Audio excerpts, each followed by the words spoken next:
Good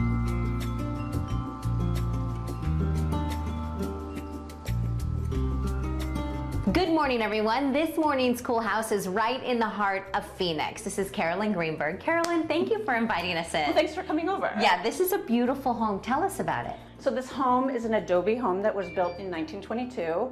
We just love it because it's so comfortable and airy. Here we are in the living room.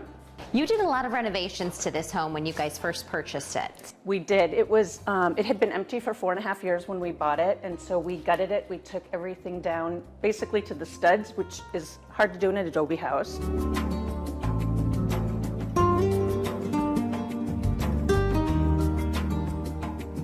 The Greenbergs gave this old home a new life. Some TLC and a home designer made this house a home. We wanted to really keep the feeling of the house. We, both my husband and I love historic homes and just wanted to keep that feeling, make sure we respected it and did what we could with it. We did change walls.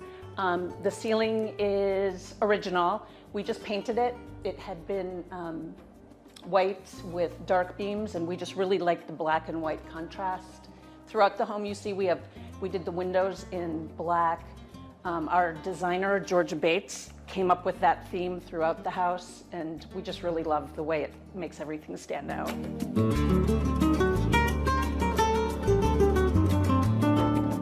These are the original floors, and they just poured the concrete. They put dye in it. The original dye was probably red. You can see it coming through, which we really like. It's an old home. We like I said, we like to respect it, and we like the flaws that we have. The arches aren't going to be perfect. No wall is true.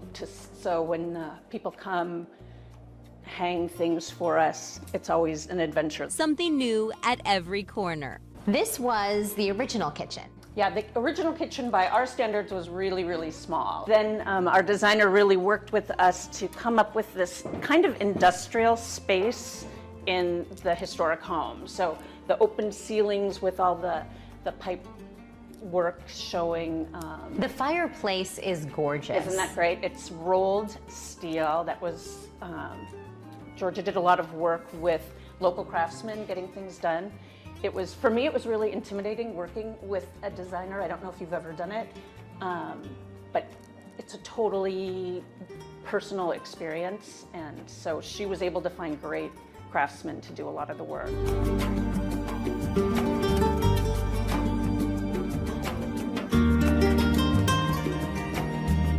We live in this kitchen I think like most people do these days, but in a historic home it's hard because you do have so many walls.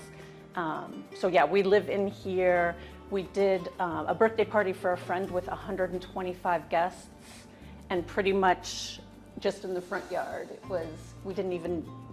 We were able to have the caterers in here, but really it's just such a friendly home. And perfect for their 13-year-old twins. The balcony here, we added on just a nice place to sit in a winter evening, not so much in the summer.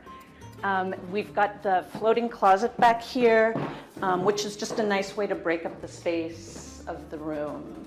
Again, we like the feeling of the intimate rooms that old houses had, and this floating wall is just a way to kind of respect that. And this is one of how many bedrooms? This is one of 6 bedrooms. 6 bedrooms.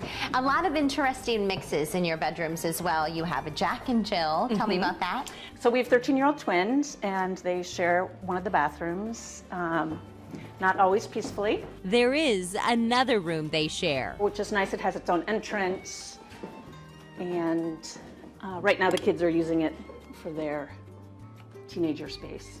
We'll be locking the doors when they get older. This is our master bedroom, which originally had 6-foot-high ceilings and was a sleeping porch at one time. So we just love the privacy, but it's a big open space with great light. My husband and I both travel a lot for work, and we love to bring little treasures home from mostly Asia, but all over the world. And this is a big treasure. This is from Thailand. Treasures brought from afar to fill this home in the heart of the city. This is one very cool house.